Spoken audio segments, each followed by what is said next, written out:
حضرت مفتی قاسم صاحب قبلہ منظری کی تقریر کا پس منظر یہی تھا کہ آپ لوگ جو ہیں غریبوں کی مدد کریں، غریبوں کو سینے لگائیں، اور یہ کسی دنیا دار کی تاریخ نہیں ہے بلکہ آپ دیکھیں نبی پاک کا یہی طریقہ تھا، حضور کے غلاموں کا یہی طریقہ تھا۔ آپ سیدنا ابو بکر صدیق کی زندگی کو دیکھیں، آپ عمر فاروق اعظم کی زندگی کو دیکھ لیں۔ وہ ابو بکر صدیق نبی پاک کے دنیا سے پردہ کر جانے کے بعد مسلمانوں کے خلیفہ بنے، امیر المومنین ہیں، وہ ایمان والوں کے امیر ہیں۔ ایمان والے ابو بکر سے محبت کرتے ہیں، وہ بے ایمان کے ہے ہی نہیں تو بے ایمان ان سے کیا محبت کرے گا۔ اللہ اکبر کبیرہ۔ ابو بکر کی زندگی دیکھیں، حضرت عمر فاروق اعظم کی زندگی دیکھیں۔ بہرحال میں عرض کر رہا ہوں، اللہ تعالیٰ نے فرمایا عورتیں آدمیوں کا لباس ہیں اور آدمی اپنی عورتوں کے لباس ہیں، بیویوں کے لباس ہیں۔ لباس کا کام یہ ہے جسم کے اوپر عیب ہو، داغ دھبے پھوڑے ہو، آپ جسم پہ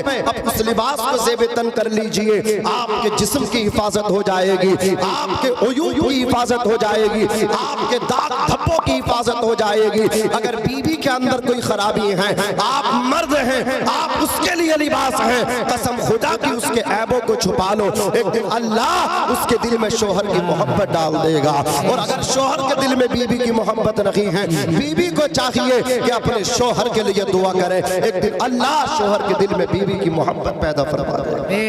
کیا بات ہے، بہت اچھا بھائی، ماشاءاللہ، بہت اچھا پیغام۔ بس چند باتیں انشاءاللہ پیش کر کے ابھی حضرت کی تقریر ہوئی، فرمایا تنکح المرأة لأربعین لمالها ولحسبها ولجمالها ولدینها فاظفر بذات الدین۔ آپ لوگ نعت شریف سننا چاہتے ہیں، بہت اچھی بات ہے۔ ابھی آپ نے دیکھا بھی تقریر سننا بھی بڑا ضروری ہے۔ ہنگامہ ہو رہا ہے پورے بھارت میں، بولو، اور یہ صحیح ہنگامہ ہے۔ لوگ نعت سنتے ہیں، سن کے بھاگ جاتے ہیں۔ عالم صاحب کو بلایا جاتا ہے، وہ آتے ہیں 1 بجے 2 بجے، لوگ نعت شریف سن کے چلے جاتے ہیں۔ نعت شریف سننا بھی ضروری ہے، لیکن اس سے کہیں زیادہ تقریروں کا سننا ضروری ہے۔ تقریروں سے انقلاب آتا ہے، اور یہ مفتی سلیمان صاحب قبلہ کی دور اندیشی ہے۔ یہ چاہتے تو وہ مشاعرہ کر لیتے، لیکن انہوں نے دیکھا کہ جہاں نعت ضروری ہے وہاں علماء کے بیانات بھی ضروری ہیں۔ یہی ذمہ دار عالم دین کی ایک ذمہ داری ہے۔ جہاں ہندوستان کے کلاسیکل شعراء بلائے ہیں، وہاں انہوں نے خطباء کرام کا بھی انتظام کیا ہے، تاکہ میرے لوگوں کو، میرے بھائیوں کو، میری بستی والوں کو جہاں نعت پاک سننے ملے، وہاں علماء کے بیانات سن کے زندگی خوبصورت بنانے کا بھی موقع مل جائے۔ بس اللہ، یہ چند باتیں میری سماعت کر لیں۔ اللہ کے رسول فرماتے ہیں تنکح المرأة لأربعین، شادی جو نکاح کیا جاتا ہے 4 چیزوں کی وجہ سے عورت سے کیا جاتا ہے۔ لمالہا، اس کے مالدار ہونے کی وجہ سے نکاح کیا جاتا ہے۔ ولی حسبیہا، بیک گراؤنڈ خاندان بڑے ہونے کی وجہ سے نکاح کیا جاتا ہے۔ ولی جمالہا، تیسری وجہ عورت کی خوبصورتی کی وجہ سے اس سے نکاح کیا جاتا ہے۔ چوتھی وجہ ولی دینہا، اس کے دیندار ہونے کی وجہ سے نکاح کیا جاتا ہے۔ یہیں پر رک کے میں آپ سے کہنا چاہتا ہوں، میرے نبی نے فرمایا جب عورت سے نکاح کیا جاتا ہے 4 چیزوں کی وجہ سے کیا جاتا ہے۔ مالداری کی وجہ سے کیا جاتا ہے، بڑے خاندان کی وجہ سے کیا جاتا ہے، حسن و جمال کی ملکہ ہے اس وجہ سے کیا جاتا ہے، دینداری کی وجہ سے کیا جاتا ہے۔ لیکن آقا ارشاد فرماتے ہیں اللہ اکبر کہ مالدار عورت سے نکاح کرو گے کامیابی ملے کوئی گارنٹی نہیں ہے، حسن و جمال کی ملکہ سے نکاح کرو گے کامیابی ملے کوئی گارنٹی نہیں ہے، بڑے خاندان والی لڑکی سے نکاح کرو گے کامیابی ملے کوئی گارنٹی نہیں ہے۔ فاظفر بذات الدین، تم دیندار لڑکی سے نکاح کرو، اللہ تبارک و تعالیٰ تمہیں کامیابی عطا فرمائے گا۔ یہ میں نہیں کہہ رہا ہوں، آمنہ کے لال فرما رہے ہیں، ہے قول محمد قول خدا، فرمان نہ بدلا جائے گا، بدلے گا زمانہ لاکھ مگر قرآن نہ بدلا جائے گا۔ نعرہ رسالت، مسلک اعلی حضرت، عظمت مصطفیٰ، شان مصطفیٰ، سنت مصطفیٰ، باقی و زندہ باد۔ الذی تطیع اذا امرا وتسر اذا نظرا وتحفظه فی نفسها ومالہ۔ آقا عورت وہ ہے بہترین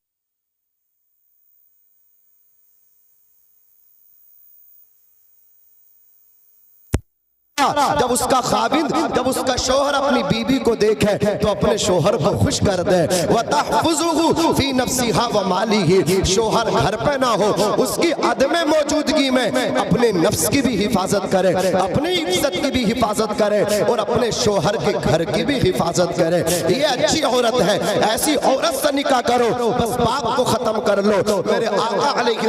السلام کے پیارے دیوانوں میرے مصطفیٰ جان رحمت کا وہ نور ہے جس کو ملا چمکا دیا میرے آقا کا نور عبد مناف کو ملا عبد مناف کے 4 بیٹے تھے ایک کا نام عبد شمس ایک کا نام مطلب ایک کا نام نوفل ایک کا نام عمر یہ عمر ہاشم سے مشہور ہوئے ہاشم نام پڑھنے کی وجہ یہ تھی مکے میں قحط پڑ گیا ایک ایک دانے کے لیے گندم کے لیے اہل مکہ پریشان تھے حضرت ہاشم کا ملک شام سے قافلہ گندم کا آیا حضرات تجار آ گئے کہا ہاشم بیچ دو عمر بیچو گے اتنا پروفٹ دیں گے حضرت عمر نے فرمایا میری قوم ایک دانے کے لیے پریشان ہے فرمایا مجھے پیسہ نہیں چاہیے میں اپنی قوم کے لیے یہ گندم پسوا کے آٹا بنوا کے کھلوانا چاہتا ہوں میرے نبی کے پردادا نے گندم کا آٹا بنوا دیا اس کی روٹی بن گئی اللہ اکبر کبیرہ مکے والوں نے کہا اے حضرت ہاشم یہ گندم کی روٹیاں تو بن گئی لیکن سالن کہاں سے آئے فرمایا سالن کے لیے ارے کیوں پریشان ہوتے ہو یہ میرے اونٹ ہیں انہیں کھول لو اور انہیں ذبح کر لو ان کا سالن بنا لو اونٹوں کا سالن بنا روٹیاں پک گئی حضرت ہاشم نے روٹیوں کے ٹکڑے کیے اونٹوں کے سالن میں ملا دیے اللہ اکبر کبیرہ اہل عرب اس عمل کو اللہ اکبر ہاشم کہتے ہیں اور اس کے بانٹنے والے کو ہاشم کہتے ہیں